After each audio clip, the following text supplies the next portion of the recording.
You're listening to the Naked Bible Podcast. To support this podcast, go to nakedbiblepodcast.com and click on the support link in the upper right-hand corner. If you're new to the podcast and Dr. Heiser's approach to the Bible, click on New Start Here at nakedbiblepodcast.com. Welcome to the Naked Bible Podcast, episode 474, 1 Samuel, chapter 25. I'm the layman, Trey Strickland, and he's the scholar, Dr. Matthew Halsted. Hey, Matt, we appreciate you so much coming on to help us finish 1 Samuel, and I know Mike would appreciate it. And again, I can't thank you enough for coming on and helping us finish 1 Samuel. Man, thank you so much for having me back on the show. It's a privilege to be back on the Naked Bible Podcast, and I had so much fun around this time last year, getting to chat with Mike about Paul's use of the Old Testament in Romans, and that was just a ton of fun. I think we did like 12 episodes, and I'll always remember that. It was just super cool, and I love this audience. Just so appreciative to this audience, and of course, very thankful and grateful for Mike and his friendship and his scholarship. Man, goodness, I think about this often, but I just love the legacy that Dr. Heiser has left us. He's left it to us all, and on a professional level, I'm just so thankful for the time that he spent working on his books and the time he spent on this podcast with you, and his starting up Awakening School of Theology. I mean, he's a gift to the kingdom. He's still a gift to the kingdom because his work is impacting so many people right now, today, and will for a long time. And somebody at his memorial service made the comment. They said, Mike's work on earth is done. He's completed his work, but his legacy goes on. And that just captured everything, I think. And Mike has a wonderful legacy that he's left. And, on a personal level, he was just such an encouragement to me. As just a young scholar, I would ask him some questions, and he was just always affirming and encouraging. And so I'm always going to remember that.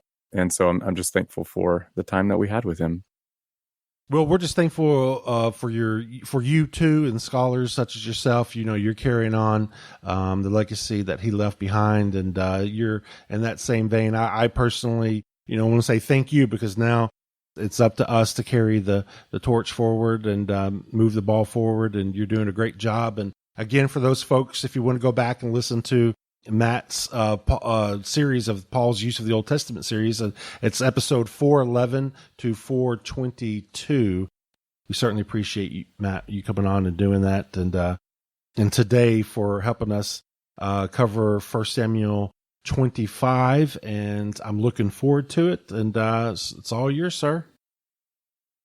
Well, thanks, man. We're in 1 Samuel 25, and I think this is going to be a great chapter. It's a pretty thick chapter, some 43 verses or so, and I'm excited to do this chapter with this audience, because I know that this is an audience who loves in-depth content. None of us are content with superficial or surface level stuff, and we want to go deep on that. And so I admire that quality.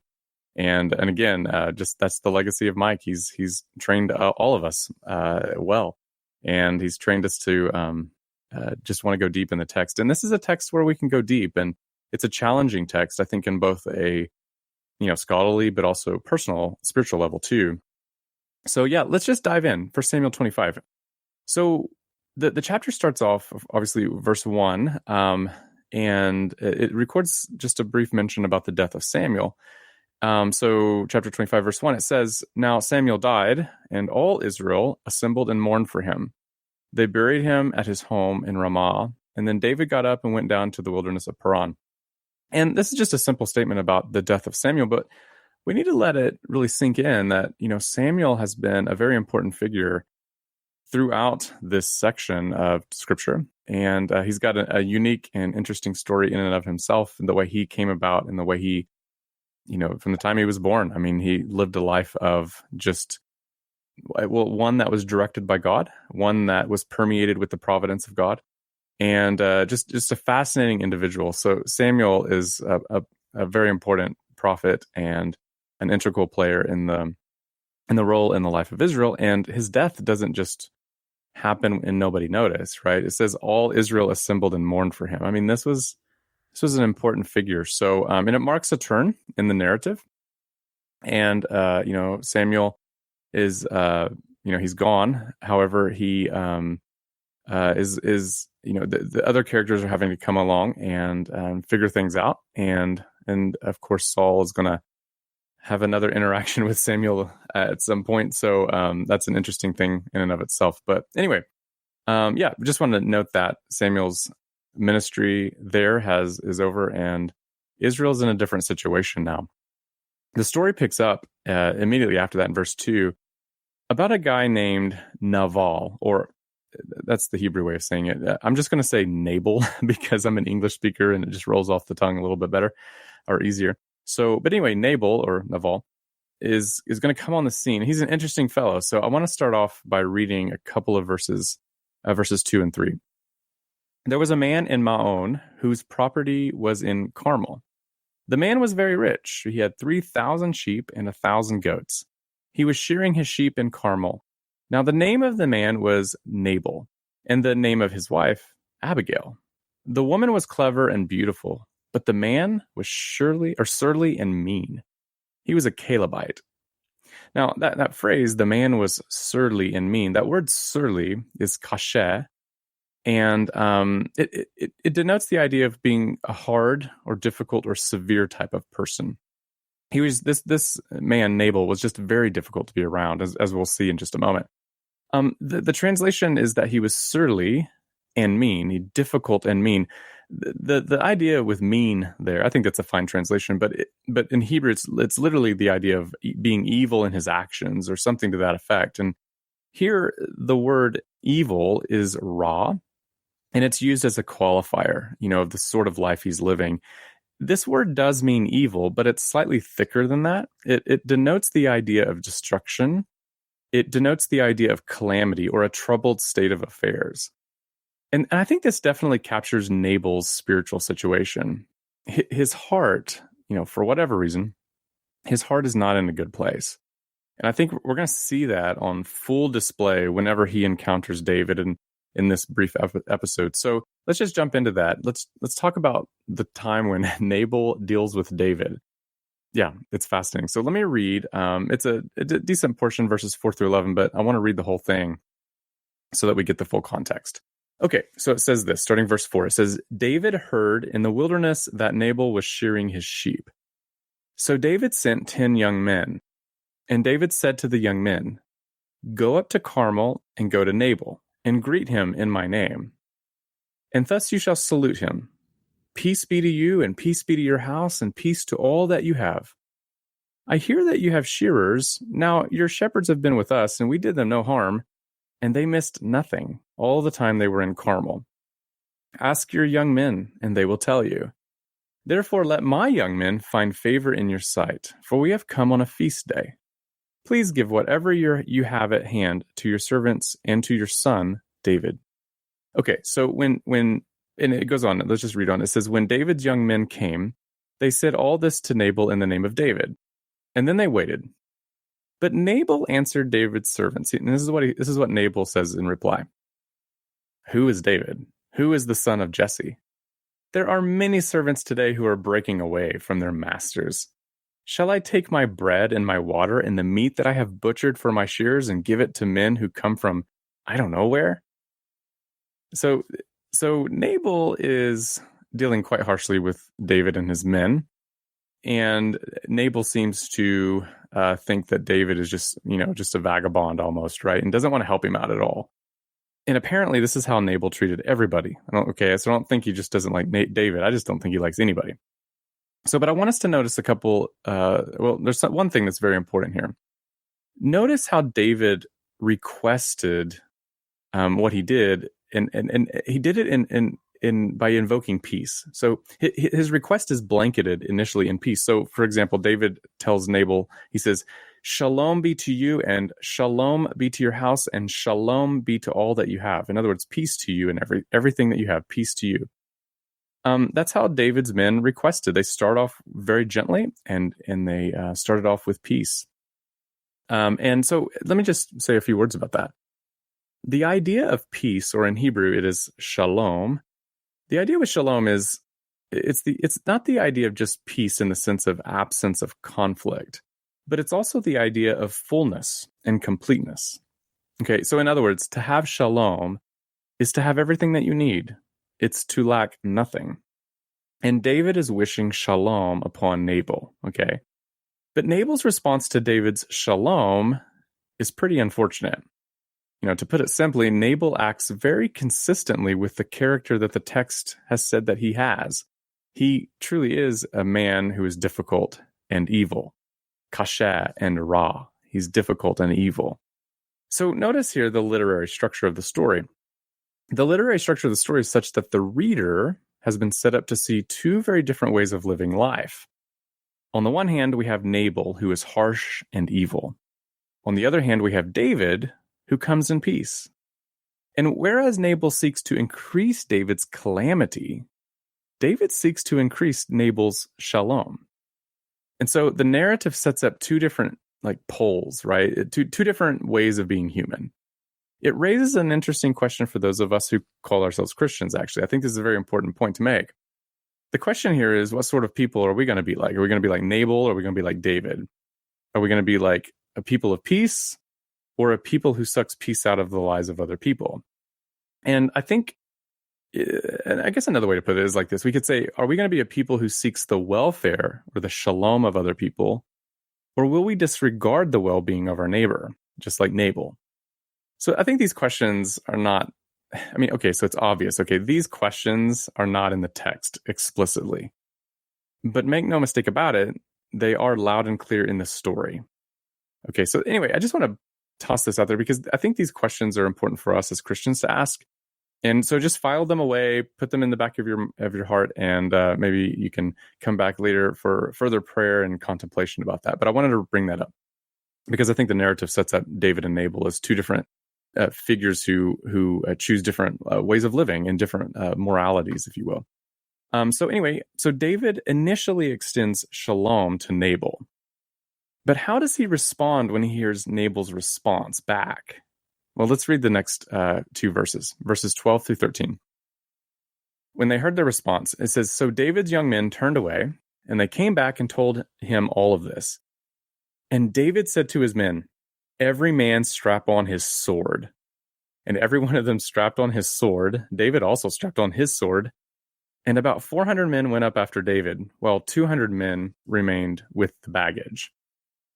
This is hilarious. So, things certainly do take a turn for the worse, right? David starts off with shalom. Nabal responds with Ra, or evil. And then David reacts to that with war. Like he wants to kill him, right? This is interesting. It actually reminds me of something my pastor said one time in a sermon. This is my paraphrase of it. I don't quite remember the exact quote, but it goes like this. He said, "It's easy to act like a Christian. It's difficult to react like a Christian." Let me repeat that. It's easy to act like a Christian, but it's difficult to react like a Christian. Just like David, we start off our day so well, don't we? We start off with peace and shalom. We maybe start our day with prayer and scripture. But then we encounter difficult people at work, at school, at the cafe, or on the highway, definitely on the highway, right? And David is sort of like that. He's angry. And it's okay to be angry, but to be so angry to start a war, to commit murder, I think it's clear here that David has allowed his own heart to succumb to the darkness that he's experienced at the hand of Nabal. And I think that happens a lot. Evil is contagious. Hatred is a virus. But so is goodness and wisdom. And I think those things are contagious too. And it's at this point that we meet Nabal's wife. Her name is Abigail. So let's read about Abigail in verses 14 through 17. It says, "But one of the young men told Abigail, Nabal's wife, 'David sent messengers out of the wilderness to salute our master, and he shouted insults at them.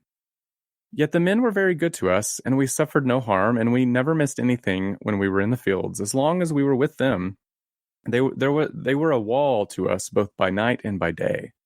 all the while we were with them keeping the sheep. Now therefore know this and consider what you should do, for evil, ra'ah, for evil has been decided against our master and against all his house. He, Nabal, is so ill-natured that no one can speak to him. So here the servant that goes to Abigail, he recognizes that David and his men are about to bring ra'ah, or calamity and destruction and evil against them because of how Nabal just treated them. So this servant, he sought out the wise and the good Abigail to intervene because he knows her heart. She's a good person. And let's actually read on this next section. I mean, it's an extended section, but it's super good, and I think it's worth reading the passage in its entirety. And I'll actually make some pauses as I'm reading, because I want to make some comments along the way that I think are important. Okay, but let's first start with verses 18 to 22, and let's see how the story proceeds. It says next that, then Abigail hurried, and she took 200 loaves, 2 skins of wine, 5 sheep ready dressed, 5 measures of parched grain, 100 clusters of raisins, and 200 cakes of figs. She loaded them on donkeys and said to her young men, "Go on ahead of me, I'm coming after you." But she did not tell her husband Nabal. And as she rode on the donkey and came down under the cover of the mountain, David and his men came down toward her, and she met them. Now David had said, "Surely it was in vain that I protected all that this fellow has in the wilderness, so that nothing was missed of all that belonged to him. But he has returned me evil for good. God do so to David and more also, if by morning I leave so much as one male of all who belong to him." Okay, so let's just take a pause here for a moment. Notice here the state of David's own heart. Despite the good that David feels he's extended to Nabal, Nabal has returned evil for that good. And David's understandably upset. I mean, we're all frustrated by this sort of thing and when these things happen. But the problem is that David's goodness appears conditioned. It's conditional, I guess you could say, because it seems that David is acting because he doesn't feel he's gotten anything good in return. He's acting evil here. He's wanting to bring calamity on Nabal because he feels like Nabal has taken the good that he's been given and returned it back unfairly into evil. Now, okay, so on the one hand, I guess David's feelings here are understandable. We all operate on this level. When we do somebody good, when we do good to somebody, it's really shocking when they don't return it back when they have the opportunity. And we know that to love our neighbor as ourselves is an important commandment, because love is an important need for all of us, for our neighbor, for us too. So when we don't receive that back, it's very disheartening. But for David, it's more than disheartening. It's darkening. And by that I mean that this evil that he has been given by Nabal has darkened his own heart, such that David can't imagine not treating Nabal with the same evil that he's been treated with. But this is problematic, right? I mean, it just contributes to the chaos. All David is doing is contributing to the chaos. And as Christians, as followers of the Lamb, we need to work hard at sucking the heat out of the fire, not adding fuel to it. Okay, so it's just a comment I want to make there, but let's keep reading. Starting at verse 23. It says that when Abigail saw David, she hurried and alighted from the donkey and fell before David on her face, bowing to the ground. She fell at his feet and said, "Upon me alone, my lord, be the guilt. Please let your servant speak in your ears and hear the words of your servant. My lord, do not take seriously this ill-natured fellow, Nabal. For as his name is, so is he. Nabal is his name, and folly is with him. But I, your servant, did not see the young men of my lord whom you sent. Now then, my lord, as the Lord lives, and as you yourself live, since the Lord has restrained you from blood guilt and from taking vengeance with your own hand, now let your enemies and those who seek to do evil to my lord be like Nabal. And now let this present that your servant has brought to my lord be given to the young men who follow my lord. Please forgive the trespass of your servant, for the Lord will certainly make my lord a sure house. Because my lord is fighting the battles of the Lord, and evil shall not be found in you so long as you live. If anybody should rise up to pursue you and to seek your life, The life of my Lord shall be bound in the bundle of the living under the care of the Lord your God. But the lives of your enemies he shall sling out as from the hollow of a sling. When the Lord has done to my Lord according to all the good that he has spoken concerning you, and has appointed you prince over Israel, my Lord shall have no cause of grief or pangs of conscience, for having shed blood without cause, or for having saved himself. And when the Lord has dealt well with my Lord, then remember your servant. Okay, so this is a thick passage. So many things here could be said, but I guess our time only really permits two brief things, but two very important things. Did you notice how Abigail intercedes on behalf of her wicked husband? Notice how she said, quote, "Please forgive the trespass of your servant." She's asking David to forgive Nabal. Now, clearly, Nabal doesn't deserve this, okay? But Abigail knows that this is the right prayer to pray. You know, she's saying, don't bring harm upon him. You know, David, let God deal with him. Okay. So I just wanted to bring that out. Abigail is showing us what intercession looks like. She's coming between she's bridging the gap.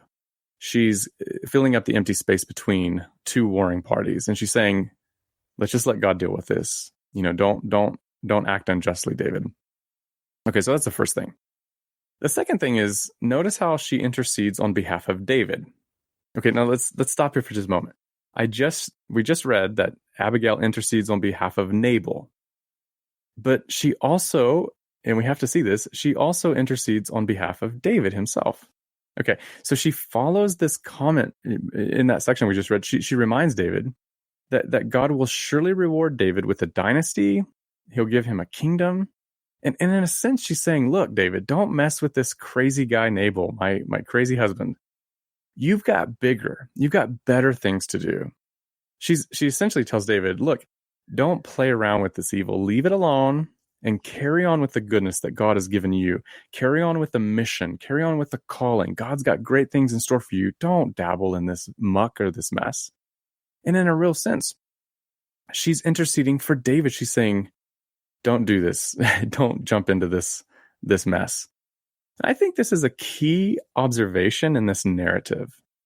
In this story, remember, you have David and Nabal squaring off in a battle, but it's a battle between virtue and vice. David brings peace. Nabal returns with calamity. David brings shalom. Nabal brings evil. But then David reacts with a real threat of adding to the calamity. David reacts. He acts well, but then he reacts with more calamity. Okay, he wants to bring evil to Nabal. And even though initially the reader is left to think that David and Nabal are two different types of people, I mean, in the end, they look a lot alike. I mean, for even David himself was going to wield the sword of evil against Nabal. Okay. But Abigail, okay, now she's the hero. Okay.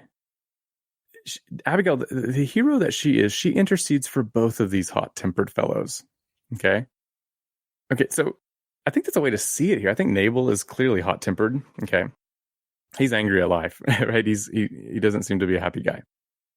David is hot-tempered here too. Like, he gets insulted and he experiences something truly unfortunate, but then he's like, okay, let's go kill. David and Nabal, in this story at least, they look a lot alike. But thankfully, we have Abigail to intercede for both. Now, look, I'm not suggesting that Nabal and David are on the same spiritual plane, okay? Truly, they are very different people. And yet, in another sense, we can't be blinded to the fact that David, just like Nabal, David is a son of Adam. And as a son of Adam, he's going to fall too. He's going to sin. He's going to fail. Every human fails. And every human needs an intercessor. And come to think of it, this story is sounding a lot like another story told in the New Testament. And maybe this story is actually just a sub-story of the larger narrative of Scripture. You know the narrative of Scripture. It's about fallen people needing someone to step in and stop evil. We need someone who would be willing to place their life at risk to intercede on our behalf. That's the gospel story. And so let's just let that story echo and reverberate as we soak up this story between David, Nabal, and Abigail. Okay, so after Abigail speaks, David responds. And his response to Abigail is much better than his response to Nabal. So here's what David says. This is starting at verse 32. It says, David said to Abigail, "Blessed be the Lord, the God of Israel, who sent you to meet me today. Blessed be your good sense, and blessed be you who have kept me today from blood guilt, and from avenging myself by my own hand. For as surely as the Lord, the God of Israel, lives, who has restrained me from hurting you, unless you had hurried and come to meet me, truly by morning there would not have been left to Nabal so much as one male." Then David received from her hand what she had brought him, and he said to her, "Go up to your house in peace. See, I have heeded your voice, and I have granted your petition." Okay, so notice how David interprets this situation. He interprets this event as a divine appointment. He knows that God has sent Abigail to him to keep him from falling into evil. And David responds the way he should have at the beginning. He says to Abigail, "Go up to your house in shalom." Okay. He should have done that the first time with Nabal, but he doesn't. But at least here he's said no to Ra. He said no to evil, and he's like, "I'm not going to bring further calamity. Let's just live a life of peace here." And this is the appropriate response, and it really took Abigail's intercession to inspire him to make that appropriate response. But again, David interprets this as a divine appointment. It's not Abigail, it's God, it's Yahweh, the God of Israel, who sent Abigail to him. Okay, now, so that's where we're at. Now let's look at how the whole kind of story ends. Okay, and we'll make some comments about this ending, because I think it's pretty interesting. Okay, so before we get into the last section of the text, I want you to notice something very, very important. I think we need to pay very close attention to the way in which God judges Nabal. Okay, he does judge Nabal. God does bring judgment. And I know it's not always like fashionable to say there is a such thing as judgment. And okay, I get that. Okay. But at the end of the day, we cannot dismiss the fact that in Scripture, there's going to be judgment. There is judgment, okay? But what we need to do is carefully consider and reflect upon the way that God brings judgment, okay? So we're not going to question if there is judgment. We just want to look at the way God does bring judgment. And so in other words, we don't need to debate that there is judgment, but we need to think about the way judgment works. And I think this final text of this story, I think it will go a long way in shedding some light on that question. I think the question is worth asking. Okay, now hear me out. I'm not going to build an entire theology of divine judgment on just this passage. That would be irresponsible. But I do think that this one passage could get our gears turning in the right direction so that we think better about the way God brings judgment upon people who reject him. Okay, so let's look at verses 36 to 38. Pay very close attention to this text, okay?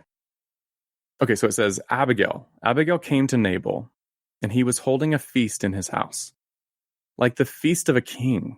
Nabal's heart was merry within him, for he was very drunk. So she told him nothing at all until the morning light. In the morning, when the wine had gone out of Nabal, his wife told him these things, and his heart died within him. He became like a stone. About 10 days later, the Lord struck Nabal, and he died. Okay, did you catch that? After Nabal got over his drunkenness, the text says that Abigail, quote, told him these things, unquote. And then, quote, his heart died within him. Okay, so we have to ask a question. What are these things that she told him? We can only speculate, I suppose, but I think it's safe to say that the things that Abigail told Nabal was how, even though David had initially planned to destroy Nabal, David nonetheless backtracked and decided to extend shalom. And it's at that point when Abigail told Nabal those things, it's at that point when the text says that his heart died within him and he became like a stone. He becomes comatose, I guess. And then, according to the text, he died later at the determination of the Lord. Okay, so if my exegesis is correct here, and I think the way I'm reading it has some merit to it, okay? But if my exegesis is correct, it's interesting to me that this news of David's peace and shalom and goodness It's interesting that this news of David's shalom actually served to be the agent of Nabal's demise. Okay, what was it about this news that struck at the heart of Nabal's soul? I mean, I'm not sure how that worked, but something did. And it kind of reminds me of something C.S. Lewis said a long time ago. This comes from his book, Mere Christianity. And listen very carefully to this quote. He says, God is the only comfort. He is also the supreme terror, the thing we most need and the thing we most want to hide from. He is our only possible ally, and we have made ourselves his enemies. Some people talk as if meeting the gaze of absolute goodness would be fun. They need to think again. They are still only playing with religion. Goodness is either the great safety or the great danger, according to the way you react to it. And we have reacted the wrong way. I think this quote from C.S. Lewis is very helpful, especially for this passage. Perhaps Nabal's character was such that it could not handle the sort of goodness that God is. You see, some people are so full of darkness that to stare in the gaze of absolute light is to experience something painful, something piercing. To experience the shalom of God, the love of God, the light of God could be something very painful to some people who are full of darkness. Okay. Now, let's finish this episode by reading the last 5 verses, I think. Yeah, 5 verses. It says this, starting in verse 39. When David heard that Nabal was dead, he said, quote, "Blessed be the Lord who has judged the case of Nabal's insult to me, and has kept back his servant from evil. The Lord has returned the evil doing of Nabal upon his own head." Then David sent and wooed Abigail to make her his wife. When David's servants came to Abigail at Carmel, they said to her, "David has sent us to take you to him as his wife." And she rose and bowed down with her face to the ground. And she said, "Your servant is a slave to wash the feet of the servants of my Lord." Abigail got up and hurriedly and rode away on a donkey. Her 5 maids attended her. She went after the messengers of David and became his wife. And David also married Ahinoam of Jezreel. Both of them became his wives. Saul had given his daughter Michal, David's wife, to Palti, son of Laish, who was from Galim. Okay, so never mind how we interpret this story of David and Nabal and Abigail. Okay, never mind our interpretation of it. I'm interested in David's interpretation of it. So did you notice in that text I just read, did you notice how David interprets Nabal's death? He says that David himself has been kept back, okay, from doing evil by God. So David says that he has been kept back from doing evil by an act of God. But the way in which Nabal was judged was by God allowing Nabal's own evil to, quote, return upon his own head. That's what David said, that Nabal died by God just letting the evil return upon Nabal's own head. So in other words, technically, God didn't have to do anything to judge Nabal. He just let Nabal's soul solidify into the evil that Nabal freely wanted for himself. And once that happens, the sin and the evil that Nabal gave his life over to has become, in and of itself, the judgment that he would later experience. In other words, there seems to be an inherent relationship between the evil that Nabal did all throughout his life and the evil or the death that came upon him at the end of his life. All that God had to do was simply allow the evil to develop fully and then overtake him. So in the book of James, we see this idea very clearly. In James chapter 1, verse 15, it says that when, quote, "when that desire has conceived, it gives birth to sin. And that sin, when it is fully grown, gives birth to death." Now, James is a very devout Jewish man, and he thinks like a Jew. He's well acquainted with this idea that there's an inherent relationship between sin and death. And some scholars have talked about this a lot, and I think there's a lot of merit in seeing an inherent relationship between sin and punishment, or sin and judgment, sin and death. Okay, so anyway, in a sense, when God judges, all he has to do is let sin be sin. And technically, he doesn't do much in the act of judgment, at least not in the way that we often think. God simply withdraws his protective grace, and he lets people have their own way. And God didn't bring judgment upon Nabal because God is mean. No, not at all. God brought judgment upon Nabal by showing Nabal shalom and peace and goodness and truth. And those things, peace, goodness, and shalom, truth, those things proved to be a very bad experience for Nabal.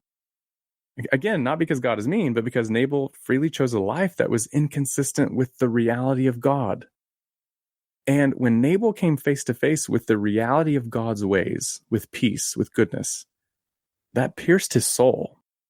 And his own sin became a prison of sorts. It again reminds me of something C.S. Lewis said a long time ago. He said, hell is locked from the inside. Okay, I think that's a very important, insightful thing to say. The only reason why David didn't fall into the same evil is because David's response to the shalom of God was different than Nabal's response to the shalom of God. When Abigail invited David into a life of shalom, David accepted it. And for all of David's faults, and trust me, and you know this, there were many of them, right? David has many faults. But for all of David's faults, he at least here shows himself to be a man after God's own heart. Now, that's not the case in every situation that David finds himself in. I get that. He sins very badly in other parts of Scripture, so I'm not trying to idolize a very frail man here, okay? I'm simply trying to show that, just like C.S. Lewis said a long time ago, I'm trying to show that the way we react to God's message, the way we respond to God's invitations of grace and peace, those will impact the choices we make later down the road. The small choices that we make in life lead us to form habits, and habits shape our character over time, and character cements us into a certain way of living. Okay? And I think that's what we see in Nabal. He lived his whole life being difficult, being evil. And over time, he solidified his own soul. His own character became cemented in that way of life, such that when he met the peace of God through David, the shalom, it just did him in. Okay. So there's a ton more I want to say about this. And I mean, we could get into questions about like free will and God's sovereignty and all of that. And for the record, I mean, I do believe God has given us free will. I'm actually not a Calvinist. I mean, I'm friends with Calvinists, so it's not a big deal if, to me, who is or isn't. I'm just not a Calvinist. But all of those conversations are just simply discussions for another day. And so I just want to point out here that as we choose the decisions that we make, and as we go about our lives, be very careful how we choose, because those will lock us in sometimes to a character habit that is very detrimental and even deadly down the road. Okay, we'll put all that aside. Those are conversations for another day. To close shop today on this episode, I think the takeaway is very simple. There's just 3 takeaways. Number 1, there seems to be an inherent relationship between sin and death. And number 2, it seems that when God judges, he just lets people have their way with sin, and he just lets their sin reap into destruction if that's what people freely choose. And number 3, let's ask God to help us to be a people of peace, a people who live a life of shalom. Hey, Matt, what translation are you reading from? Oh, good question. New Revised Standard Version. Okay. Is there a reason why you like that one over the others? I try to keep a pretty eclectic approach. I got the New Revised Standard Version because, a couple reasons. But one, this Bible that I use, like the hard copy that I use, it has the Apocrypha in it. And I teach Jewish backgrounds and of the New Testament, which details a lot of the apocryphal writings, the Second Temple Jewish writings. And I just needed a good text with that copy. But that's one reason. But the second reason is I just like the way the New Revised Standard Version translates some things. That's not to say that it's a perfect translation, because I actually find myself disagreeing with it a lot of times. And then when I do disagree with the NRSV, I jump to the ESV, English Standard Version. And I like many of the things the ESV does where the NRSV gets it wrong. But then there are lots of things the ESV does, and I'm like, don't do that. So then I jump to the NRSV. So I really kind of use both. I use ESV and NRSV, but primarily the New Revised Standard Version. All right. Well, we appreciate you so much coming on and joining us today. And we're going to have you later on as well. So look forward to that. And again, I want to thank Dr. Halsted for coming on today and helping us with 1 Samuel chapter 25. But I want to thank everybody else for listening to the Naked Bible Podcast. God bless. Thanks for listening to the Naked Bible Podcast. To support this podcast, visit www.nakedbibleblog.com. To learn more about Dr. Heiser's other websites and blogs, go to www.drmsh.com.